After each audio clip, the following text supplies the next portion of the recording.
Seu Gedilano, você queria perguntar, eu não lhe ouvi, não foi? Não, é porque você estava falando de requisitar aquela pessoa, eu me lembrei de um caso interessante que aconteceu em João Pessoa. Polícia Federal, a gente vai fazer umas 4 ou 5 semanas, que estava aí num caso aí um curioso olhando, aí a Polícia Federal teve que arrombar a porta, né? Aí pegaram o cara botado como testemunha. Você vai servir de testemunha. É bandido do brasileiro ser curioso. Olhar as coisas aprendeu. Foi todas. bom, aprendeu. Eu vou aproveitar seu exemplo aí para dizer que a requisição pode ser de bens e de serviços mesmo, viu? Pode ser de bens e serviços. Pronto, quando a gente vê num filme hollywoodiano aí, uma perseguição policial, o bandido tá correndo, o guarda pega, toma uma moto de uma pessoa e vai atrás. Requisição administrativa. Entra no carro, tira os particulares de dentro, pega o carro e vai embora. E na perseguição, quebra o carro, acaba com o carro do sujeito todinho, vai prender o bandido lá na frente. Beleza, requisição administrativa. Depois vai ter que indenizar os prejuízos que causou no carro, ou na moto, ou no que for. Tranquilo? Todo mundo entendendo? Imagina aí uma barragem que vai romper na cidade onde Thalita tem uma escola. A escola de Thalita fica numa região alta da cidade. A barragem vai romper e vai acabar um monte de casas lá embaixo, vão sofrer uma inundação, um desabamento, desgraça. Eita, defesa social, tem que tirar aquele povo dali, tira todo mundo imediatamente, vai romper a barragem e bota esse povo aonde? 50 famílias, não sei o quê. Todo mundo no ginásio da escola de Thalita. Thalita, na minha escola, não, pelo amor de Deus. Que lá é uma parte alta, a água não vai passar. Não, mas vai acabar com minha escola. Esse monte de gente aqui vai botar barraquinha, vai alojar gente, vai bagunçar. Acaba com minha escola. A loja ou não a loja? A loja ou não a loja? Precisa desapropriar a escola de Thalita, avaliar, passar para o poder público, quando terminar de desapropriar, é assim? Não. O que é que vai fazer? Requisição. Todo mundo entendendo? E tem que pagar quanto a Thalita? A princípio, nada. Provavelmente, em razão desse uso, vão ocorrer problemas, prejuízos que ela suportará. Os prejuízos no direito civil, se vocês ainda não pagaram, vão aprender nota de rodapé, que são basicamente, Lucas, de duas naturezas. O dano emergente e o lucro cessante, Ana. Dano emergente e lucro cessante, tá bom? Ambos são indenizáveis, tá? Qual é a diferença do dano emergente para o lucro cessante? O dano emergente é o prejuízo efetivado, que precisa ser recomposto para voltar ao estado anterior. Quebrou coisas na escola, aí tem que trocar uma parte do piso da quadra, molhou tudo, melou tudo, acabou a instalação elétrica, quebrou. Isso é tudo conserto, é tudo dano emergente. E o que é lucro cessante? No caso da escola, não vai ter muito como identificar, porque a atividade econômica não parou, né? O galpão, em vez de ser de uma escola, era um galpão industrial. E aí parou de fazer a produção durante 15 dias em razão de alocar as pessoas. Quanto foi que ela razoavelmente deixou de lucrar em razão daquela interrupção? Aí é o lucro cessante. Todo mundo entendendo? Tá claro? No galpão, o galpão era industrial, passou 15 dias parado. E, além disso, quebraram 3 máquinas e bagunçaram um monte de mesas. Pronto. As máquinas e as mesas, conserto, 14.380. Lucro cessante ou dano emergente? Dano emergente. Dano emergente. Dano emergente. Thalita comprova que precisou parar a produção dela em razão de todos esses fatos durante 20 dias. E que durante 20 dias a paralisação gera uma perda de faturamento da ordem de R$50 mil. Dano emergente ou lucro cessante? Lucro cessante. Lucro. Todo mundo entendendo? Professor, você pode repetir esse conceito de dano emergente e lucro cessante? Repito sim, Ana. Vou dar um outro exemplo que você vai entender. Você bateu no carro de um táxi. O táxi precisou ir para a oficina, passou 15 dias para consertar. O conserto do táxi, 3.418. Lucro cessante ou dano emergente? Conserto do táxi. A porta, amassou, pintou, não sei o quê. Dano emergente. Lucro cessante ou dano emergente? Dano emergente. Mas o taxista vive do táxi. E ele passou 15 dias sem poder rodar. Ele comprova com as movimentações financeiras dele que em 15 dias ele teria recebido, sei lá, R$1.800, que ele não recebeu porque ele não pôde rodar com táxi. O que foi que aconteceu aqui? Lucro cessante. Todo mundo entendendo? Ambos são danos materiais indenizáveis, tá bom? Fecha a nota de rodapé aí de direito civil, né? De responsabilidade civil.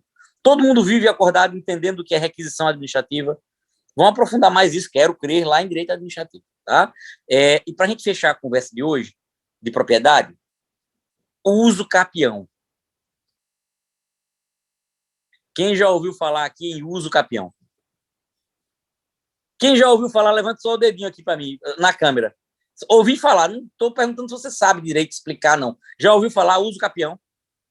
Quem já ouviu o dedo? Todo mundo ouviu, não é possível. Quem não ouviu, quem não levantou o dedo, não está levantando de teimoso, porque ouvi já ouviu, né? Muito bem. Quem sabe o que é uso capião agora? Levanta o dedo.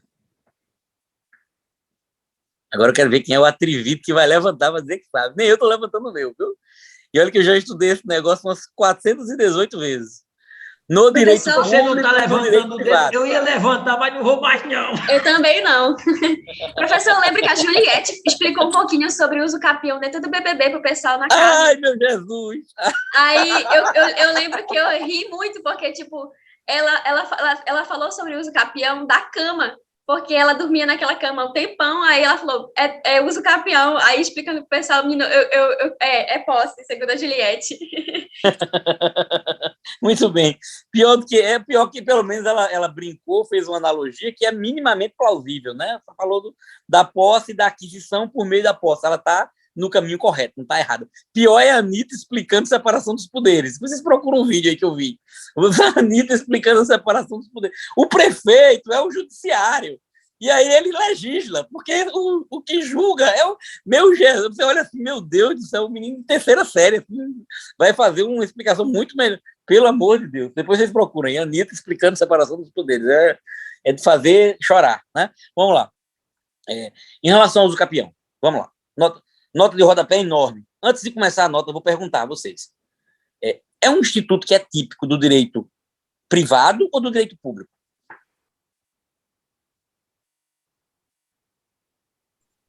Uso capião, professor? Sim. É público. É típico do direito público ou é típico do direito privado? Não, é privado. Propriedade privada é um instituto tratado com mais detalhe no direito civil ou no direito público? Civil. No direito civil. Tem um capítulo inteiro do direito civil. Tem um capítulo... 100 gramas de proteína. Quem é que danado está falando de proteína aqui agora, hein? Tem um nutricionista entre nós aqui. Cadê? Quem é? Por favor, vem cá.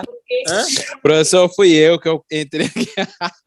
Professor, desculpa, Jefferson. Quem é que está comendo frango desfiado com batata doce na minha aula, hora dessa? Não, professor. Pasta de amendoim. Eu acho. Quem é que está comendo pasta de amendoim aqui na minha aula, hora dessa?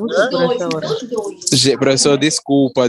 Tá me ouvindo? Que é isso, meu caro, fique tranquilo, brincando. É porque eu tô no trabalho aqui, o pessoal tá falando de dieta, aí na hora que eu não consegui. Eu entendi. Eu não consegui colocar o mudo.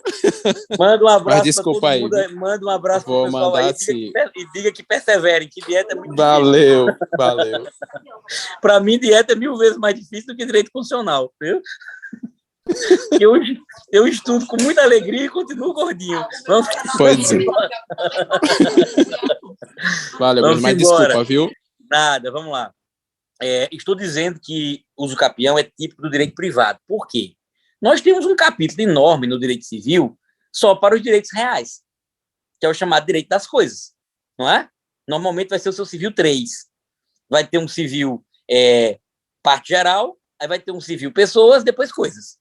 Aí você vai falar de propriedade, de posse, de ações possessórias, etc., e de uso capião.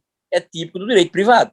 Nós estamos vivendo, nos últimos tempos, Monique, você que já está no escritório aí, um fenômeno chamado de constitucionalização do direito, inclusive do direito privado. Tá? A gente separava classicamente, do ponto de vista acadêmico, dogmático, o direito privado num campo, o direito público no outro. Essa divisão é tão tradicional que, para usarmos o exemplo prático do CCJ, nós temos um departamento de direito público e um departamento de direito privado, não é? Por exemplo, eu sou um docente lotado no departamento de direito público. Mais cedo vocês tiveram aula de direito civil. O professor Rogério é um docente do departamento de direito privado. Não é?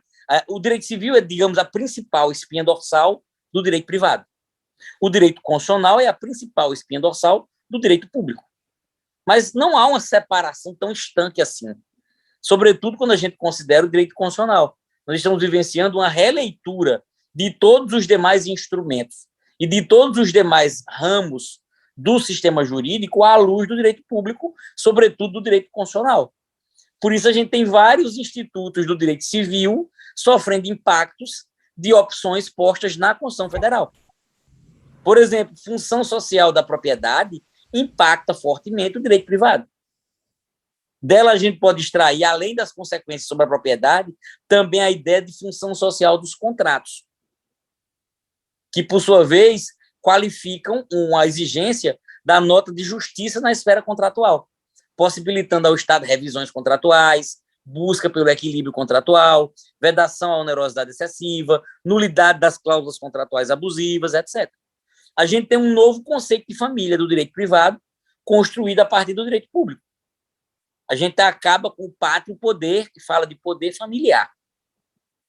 A gente acaba com a distinção entre filhos adotivos e filhos naturais, entre filhos legítimos e filhos adulterinos, entre o próprio conceito de união estável e os direitos deles decorrentes na esfera civil, patrimonial, previdenciária, etc. Então, tem um conjunto de transformações do direito privado que são oriundas de decisões de direito público constitucional.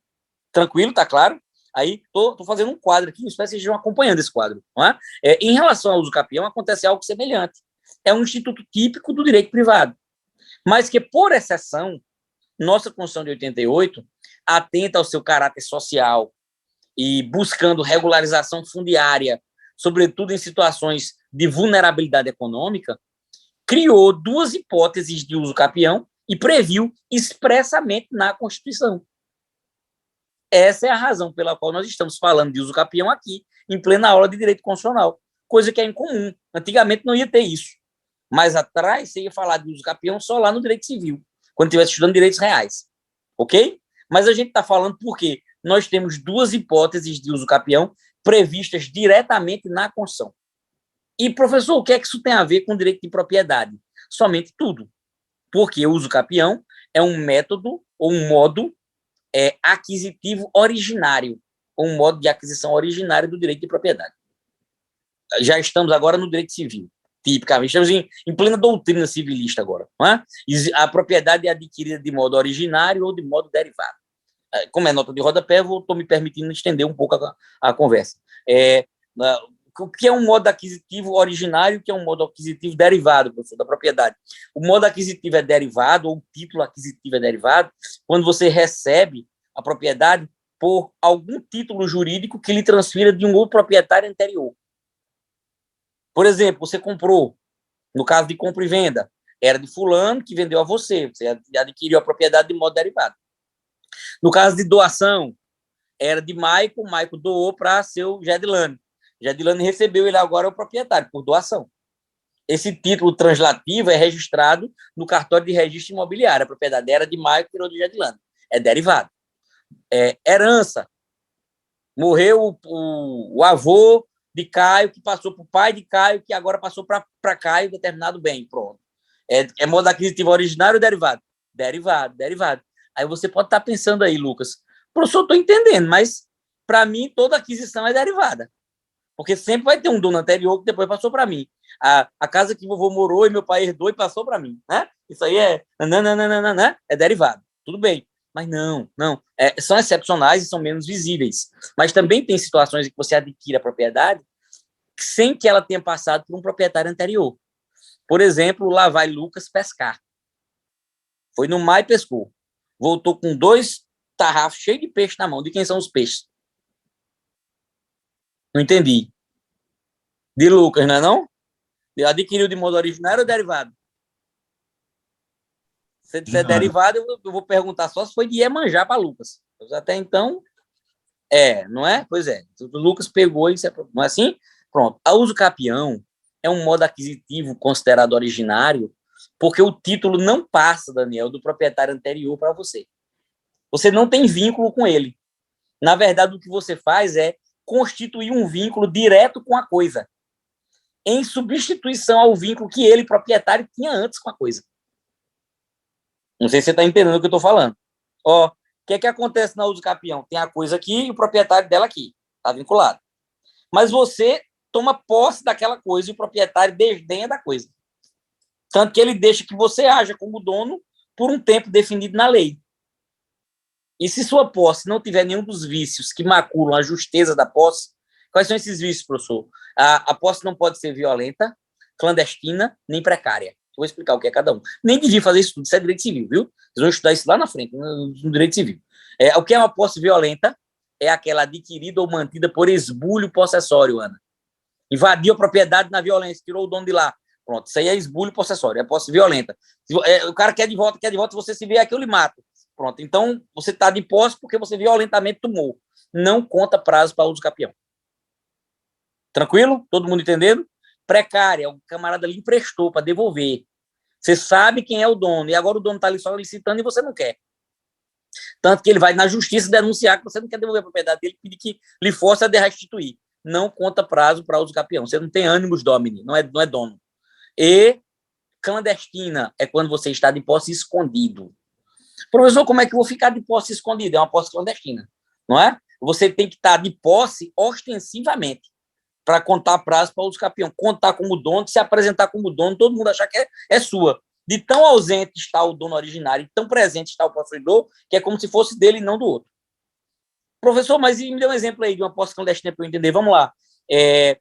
Ana tem uma fazenda vizinha minha, que está a fazenda de Ana. Vizinha minha, tá bom? Ana é minha vizinha. Só que ela, malandramente, toda madrugada, vai lá e dá uma afastadinha na cerca. Afastadinha na cerca. Afastadinha na cerca. Afastadinha na cerca. Afastadinha na cerca. A minha fazenda era aqui, a dela era aqui, agora tá bem aqui assim, ó. Aí ela vai querer adquirir esse pedaço aqui por uso capião.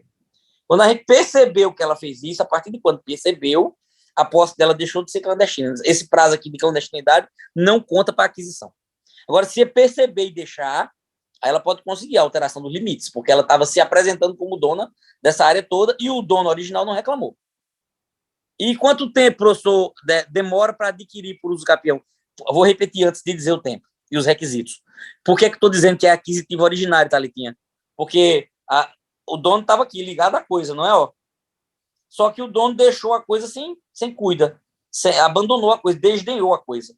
E o possuidor está tendo a coisa como se sua fosse, de modo não violento, não clandestino e não precário. Isso pressupõe o quê? Um descuido do dono para com a coisa e a essencialidade dessa coisa para o novo dono. Confere? De modo público, ostensivo, a justo título, de boa fé, etc., por anos a fio. Tantos anos quanto necessários para desfazer esse vínculo aqui e constituir esse vínculo aqui. Repare que não houve uma passagem, não é? Como na compra e venda, como na doação, como na herança. Há uma quebra de vínculo e a constituição de um novo vínculo aqui. Todo mundo entendendo? Cabendo na cabeça? E o prazo, professor? Essa é uma pergunta dificílima, que você nem deveria me fazer. Por quê? Existem vários prazos diferentes de uso capião. No direito civil e no direito constitucional. Tá? Aí tem para bens móveis, para bens imóveis, entre presentes, entre ausentes, regra de transição do Código Civil passado para o Código Civil atual, isso tudo no direito civil. E no direito constitucional, o prazo é unificado, é desse que a gente vai falar. Tem duas hipóteses de uso capião no direito constitucional. O prazo do direito constitucional é mais curto do que o do direito civil, porém tem mais requisitos para configurar, que faz todo sentido, né? Porque o prazo é curto para criar um vínculo e desfazer outro. Porém, a situação é muito excepcional, que ela diz, realmente faz sentido criar o vínculo e desfazer esse outro aqui, nesse caso. São duas hipóteses de uso capião constitucional. Uma que é chamada de pró-labor e outra que é chamada de pró-moradia. Na doutrina, tá? Uso capião especial pró-labor e pró-moradia. Pró-labor é da propriedade rural. Pró-moradia é da propriedade urbana. Tá bom? Em ambos os casos, seja na urbana, seja na rural, o prazo para uso capião especial constitucional se formar é de apenas 5 anos. 5 anos. O que é um prazo curto para desfazer o vínculo do proprietário e criar um novo vínculo. Tá? Mas em situações de excepcionalidade, que a Constituição regrou estabelecendo requisitos bem rígidos. O objetivo aqui é resolver situações de vulnerabilidade social diante de um descaso da propriedade, de um desinteresse do proprietário pela propriedade e a essencialidade para o possuidor. E aí, regularizar a titularização da coisa, em geral, em situações de vulnerabilidade econômica. Vocês vão entender. Prazo 5 anos, tá? Requisitos. Aquele que deseja usufruir não pode ser proprietário de nenhuma propriedade urbana nem rural. Não pode ser proprietário de nenhuma propriedade urbana nem rural. Tem outra propriedade? Tem. Já não pode usufruir por uso capião especial constitucional, tá? Não estou falando de direito civil. É o primeiro requisito. Você é dono de uma propriedade urbana e quer adquirir um sítio por uso capião, se apossar de uma terra. Não pode. Você é dono de um sítio e quer se apossar de outro por uso capião. Não pode. Você tem uma casa aqui, mas tem um terreno vizinho seu, você quer ampliar a sua casa e ficar com 2 por uso capião especial constitucional. Não pode. Não pode ser proprietário de nenhum outro imóvel, urbano nem rural. Primeiro indicativo de vulnerabilidade, né? Todo mundo entendendo? Segundo ponto, para adquirir por uso capião especial constitucional urbano, você tem que residir no imóvel. Não é só manter a posse dele, não. Ele tem que ser usado para residência sua e de sua família. Então, se você mora em outro lugar e toma conta do terreno, diz que ele é seu, não sei o quê, mas não usa como residência própria sua e de sua família, não pode ser uso capião especial constitucional. No direito civil até pode manter uma posse sem necessariamente ser a essencialidade da residência. No constitucional está fora. Não pode usucapiar por uso capião especial constitucional. Se for propriedade rural, tem que ser trabalhada pelo possuidor e ou sua família, dela retirando o sustento. Então, tem que ser uma propriedade rural que está sendo usada para subsistência do possuidor e de sua família. Então, o cara é um dentista, é um bancário, a mulher dele é Uber, o filho dele é não sei o que, tem uma empresa e vai para o sítio para tentar usucapiar por usucapião especial constitucional. Não pode. Tem que ser usada para trabalhar da terra, para dela retirar a subsistência da família. Vulnerabilidade social, de novo aqui. A essencialidade dela para o possuidor. Isso é requisito, repito, da uso capião especial constitucional. Não pode ser proprietário de nenhum outro imóvel, nem urbano, nem rural. Se for urbano, tem que ser usado para residência própria da família. Se for rural, tem que ser usada para trabalhar e usada para subsistência da família, aquela terra. Todo mundo acordado, entendendo? O último requisito que diferencia ainda mais a uso capião especial constitucional da civil. No caso da uso capião especial constitucional urbana, tem uma limitação de área. Só pode adquirir uma propriedade urbana de até 250 metros quadrados. Anote aí, 250 metros quadrados. Professor, e no direito civil, qual é o limite de área? Não tem. Pode ter 300 metros, 400 metros, 350 metros. 250 metros é o limite máximo de uso capião especial constitucional. Você não pode adquirir, então, um grande prédio, um casarão, um terreno enorme. Não pode. Não existe isso. Todo mundo entendendo? Está cabendo na cabeça aí? E na rural, professor, também tem limitação. 50 hectares. 50 hectares é o limite da aquisição de uso capião especial constitucional pro labor, que é rural. Tranquilo? Todo mundo acordado?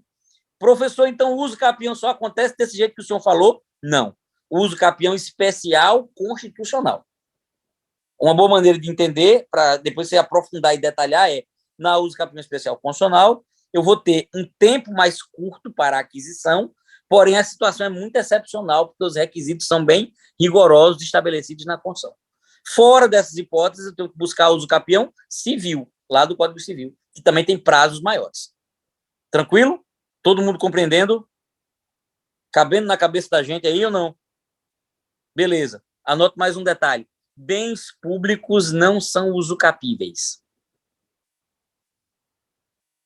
Bens públicos não são usucapíveis. Você não pode adquirir bem público por uso capião. Tá bom? Muito bem. Em relação ao uso capião de Juliette pela cama, tem um absurdo grande aí, que é ela não ter tido ânimos de dono. Você está como inquilino numa casa, pagando locação. Você paga só 20 anos como locatário, lá está alugado, não vai adquirir por uso capião, não. São 20 anos alugado. Você está pagando ao dono, você sabe quem é o dono não é você. Você tem apenas a posse por um título de natureza contratual, não tem ânimos de dono. Todo mundo entendendo? Você está ocupando um lugar porque o seu tio deixou você morar ali, pronto. Seu irmão deixou.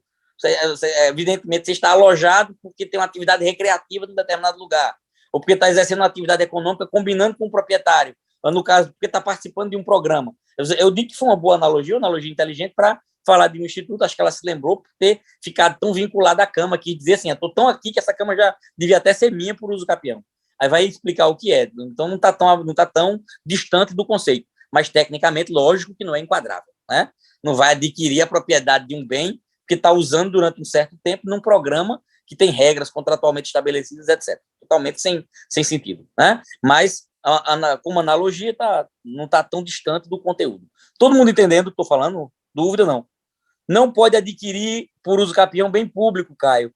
Então, lá vai aí você é procurado por uma pessoa que diz que tem um grupo escolar desativado lá em Valentina Figueiredo, que estava lá há 20 anos sem funcionar, e o pai dele tomou posse, fez a casinha dele lá, e a família mora lá desde então.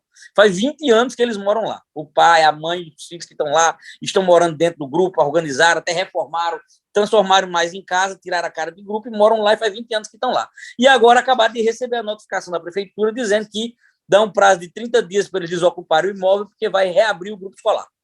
Isso não sai nem a pau, que faz 20 anos que eu estou aqui, 30 anos que eu estou aqui.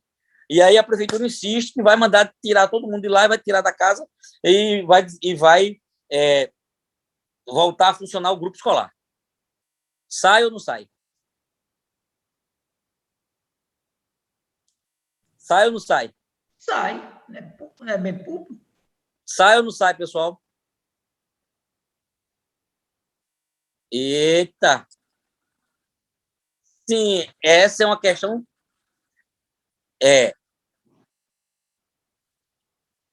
Não é requisito, não.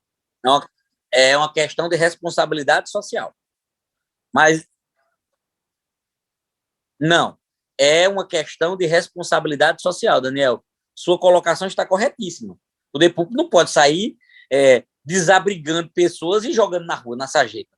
Não pode no sentido de não dever ser assim, não é? Mas, juridicamente, não há direito de aquisição da propriedade de um bem público pelo particular. Então, eles não têm justo título para permanecer, tá? É uma questão de sensibilidade e responsabilidade social providenciar alguma solução, mas eles não têm direito de impor a permanência lá. Não tem, e muito menos de adquirir a propriedade. Eu saio se me indenizar. É comum quando você está de posse de algo. Eu saio se me indenizar. Não tem que indenizar, não, que não está desapropriando nada, não. Lá não é seu, não. Todo mundo entendendo? Quando a gente está falando de uma situação de extrema pobreza, de vulnerabilidade social, de alguém que está se abrigando ali, etc., fica mais duro o que eu estou colocando aqui. Porque aí sim a responsabilidade social deve ser maior ainda. Aí a ponderação de Daniel faz ainda mais sentido, né? O que eu estou querendo dizer é que não se forma direito de propriedade deste modo em relação a bens públicos. Assim como também em relação ao particular antes do prazo de uso capião. Imagina um poceiro que toma posse de uma parte da sua terra lá e começa a construir uma casa sem você autorizar, sem nada, você rapidamente vai lá e pede que ele saia, só sai se indenizar. Não tem que indenizar nada, você está ali totalmente irregular. Vai poder desapropriar e vai poder reintegrar a posse sem necessidade de desapropriação nem de nada, porque não se cuida de propriedade regularmente adquirida. Tá bom? Todo mundo compreendendo? Está cabendo na cabeça de todos? Oi, Ana. Pessoal, isso me lembrou um pouquinho um caso que aconteceu aqui no meu estado, que... Você é de onde, Ana? Eu moro no Amapá. As pessoas invadiram o terreno do aeroporto. Aí, aquela parte onde fica só mato, né, que é para poder ter o espaço do avião circular, eles invadiram aquela parte e começaram a construir casas lá.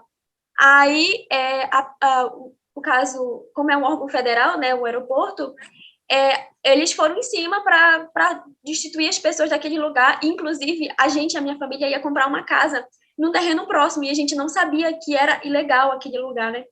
Ainda bem que a gente não comprou, a gente comprou em outro lugar.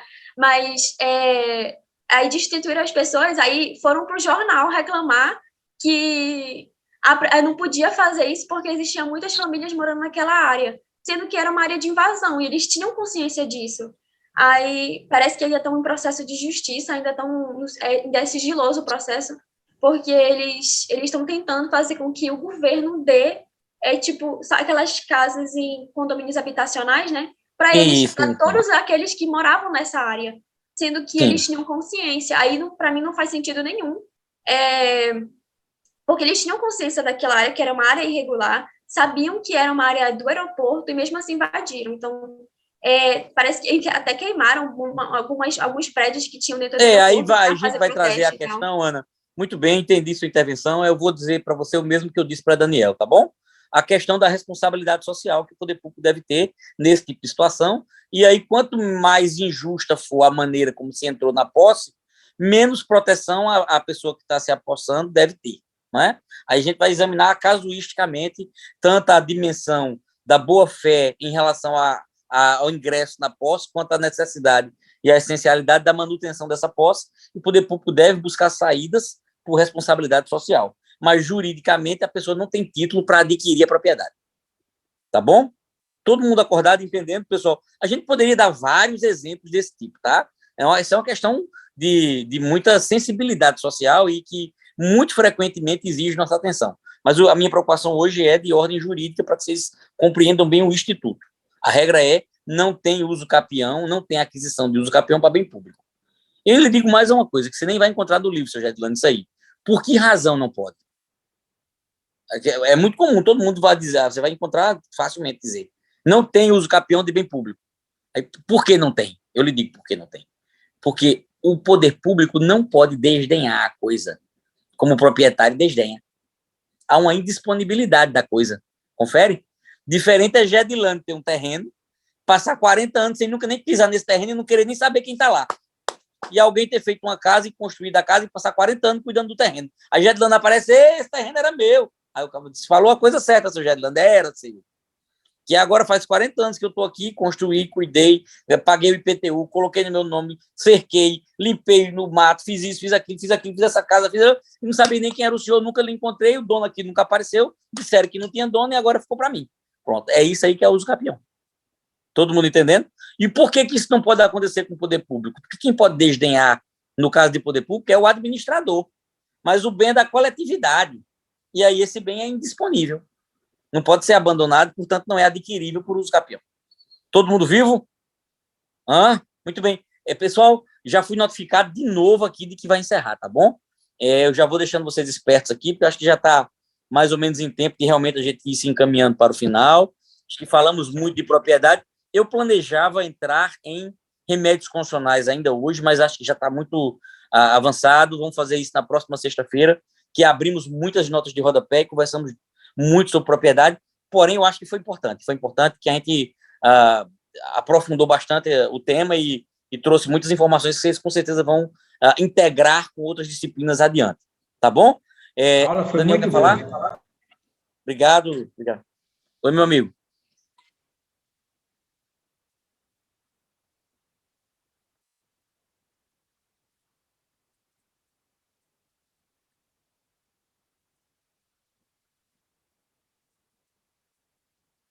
Não, nesse caso é possível uso capião. Até constitucional, viu? Até constitucional. Imagine você numa casinha pequenininha de 200 metros quadrados, parou de pagar há muitos anos, o dono deixou para lá.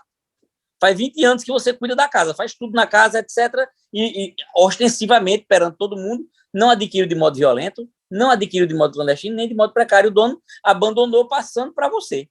Se houver o ânimo de dono e o abandono, em tese, configura o uso capião. Esse seu exemplo aí pode vir a ser até mesmo de uso capião constitucional.